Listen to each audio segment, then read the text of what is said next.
താനും മനുഷ്യനാണ്, മനുഷ്യൻ്റെതായ വികാര വിചാരങ്ങളുണ്ട് എന്ന് പറയുമ്പോൾ രാഹുൽ മാങ്കൂട്ടത്തിലിനെ പോലെയുള്ള നേതാക്കളും പുരുഷ മേൽക്കോയ്മയുണ്ട് എന്ന് കരുതുന്നവരും ഒക്കെ തിരിച്ചറിയേണ്ടത് അത്തരം താല്പര്യങ്ങൾ അനുമതിയില്ലാത്ത ആളുകൾക്കിടയിലല്ല അവതരിപ്പിക്കേണ്ടത്.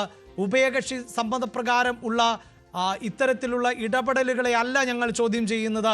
അതിനപ്പുറത്ത് അത് നിഷേധിക്കുന്നവരെ, അതിന് താല്പര്യമില്ലാത്തവരെ തുടർച്ചയായി നിങ്ങൾ ഇങ്ങനെ പിന്നാലെ പോകുന്നു എന്നുള്ളതാണ്. അവന്തിക ഇപ്പോൾ ഞങ്ങളോടൊപ്പം വീണ്ടും ചേരുന്നുണ്ട്. അവന്തിക, ഓഗസ്റ്റ് 1-ാം തീയതി ഞങ്ങളുടെ റിപ്പോർട്ടർ ഡാൻ കുര്യൻ താങ്കളെ നേരിട്ട് ബന്ധപ്പെടുകയല്ല ചെയ്തത്. ഒരു ഇൻപുട്ടിൻ്റെ അടിസ്ഥാനത്തിൽ മറ്റൊരു ആക്ടിവിസ്റ്റ് കൂടിയായിട്ടുള്ള അരുണിമയാണ് ബന്ധപ്പെട്ടത്. ആ അരുണിമയായിരുന്നില്ലേ താങ്കളെ അന്ന് ഫോണിൽ കണക്ട് ചെയ്തത്? അതെ അതെ, കോൺഫറൻസ് കോളിൽ ഇട്ടത്. അത് താങ്കൾ, അതായത് ഞങ്ങളുടെ പ്രേക്ഷകർ, ഞങ്ങൾ ആവർത്തിച്ച് പറയുന്നു, അവന്തികയുടെ അനുമതിയില്ലാത്ത ഒന്നും ഞങ്ങൾ റെക്കോർഡ് ചെയ്യുകയോ റെക്കോർഡ് ചെയ്തിട്ടുണ്ട് എങ്കിൽ പോലും അത് ടെലികാസ്റ്റ് ചെയ്യുകയോ ചെയ്യുന്നില്ല. അതുകൊണ്ടാണ് ഞങ്ങൾക്ക് നേരെ ഇപ്പോൾ ചില വിമർശനങ്ങൾ ഉയർന്നു വരുന്നുണ്ട്.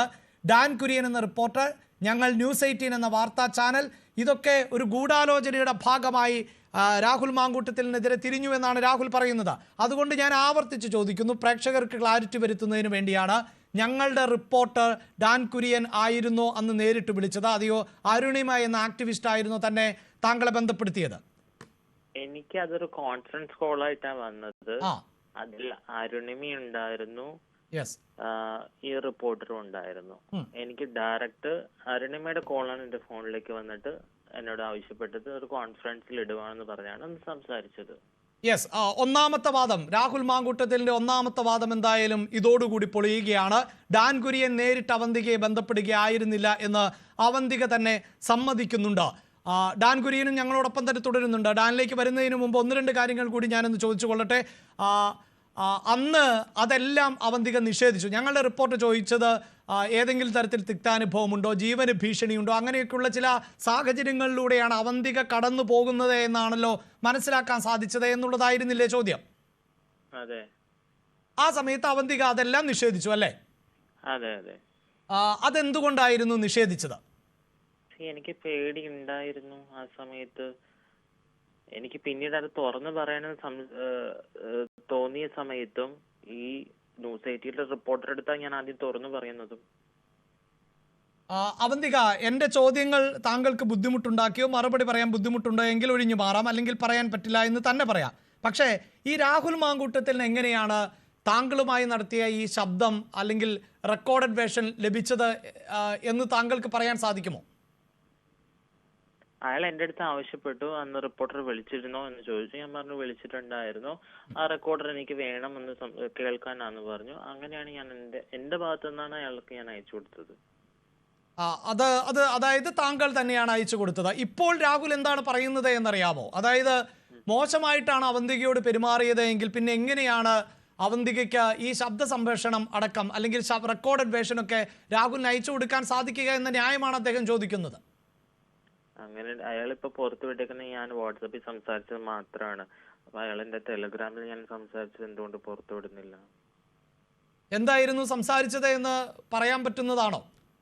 ടെലഗ്രാമിൽ ഞാൻ മുന്നേ സംസാരിച്ച പോലെ തന്നെയാണ് അയാൾ സംസാരിച്ചിരിക്കുന്നത്.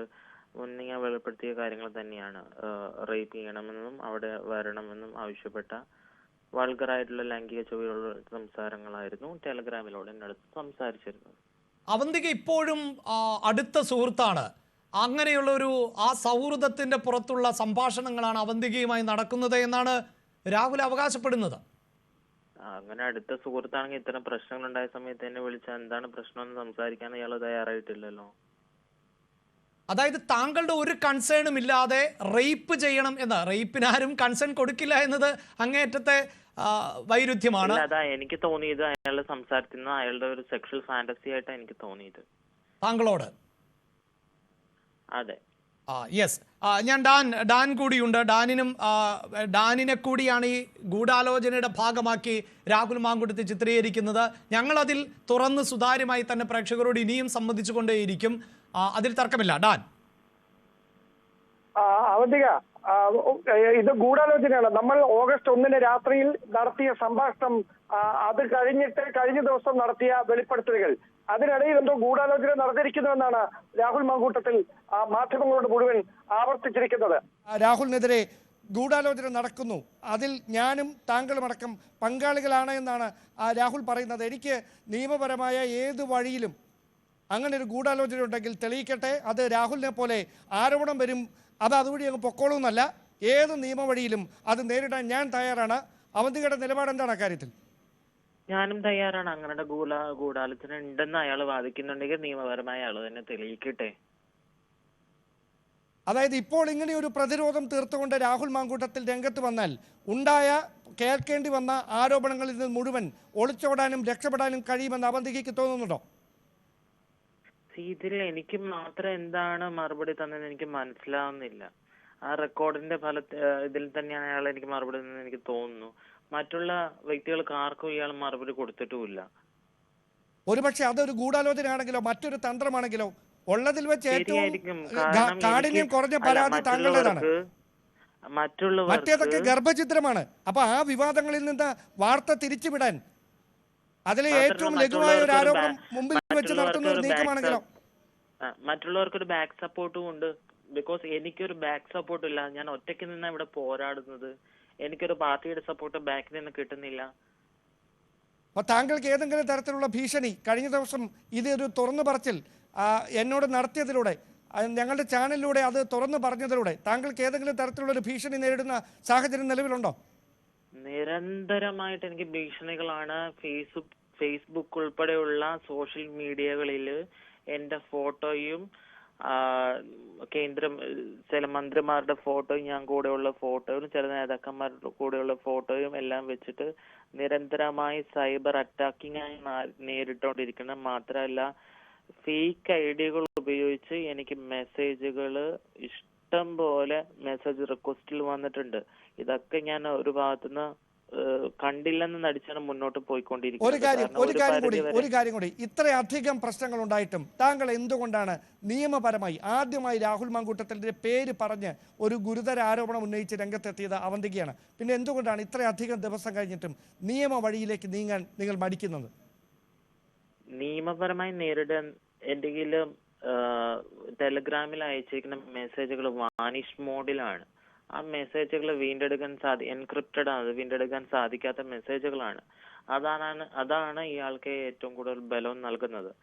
അത് വീണ്ടെടുക്കാൻ സാധിക്കാത്ത കാലം ഞാൻ നിയമപരമായി പോയാലും ഞാൻ ഫെയിൽ ആവുമെന്നുള്ള ഉറപ്പ് എനിക്കുണ്ട്. അങ്ങനെയാണെങ്കിൽ പിന്നെ എന്തുകൊണ്ടായിരിക്കും ഈ വെളിപ്പെടുത്തൽ നടത്തുന്നതിനിടയിൽ അവന്തികയുടെ ഫോണിലേക്ക് അങ്ങനെ ഒരു കോൺഫിഡൻസ് രാഹുൽ മാങ്കൂട്ടത്തിൽ ഉണ്ടെങ്കിൽ അവന്തികയുടെ ഫോണിലേക്ക് ലൈവിൽ തത്സമയ സംപ്രേഷണത്തിനിടയിൽ ഫോണിൽ വിളിച്ച് തുടർച്ചയായി വിളിച്ചത് എന്തിനായിരിക്കാം? അയാൾക്ക് ഭയമുണ്ടായിരിക്കാം. ഇനി അല്ല, തെളിവുകളില്ലെങ്കിൽ പിന്നെ ഭയക്കുന്നത് എന്തിനാണ്?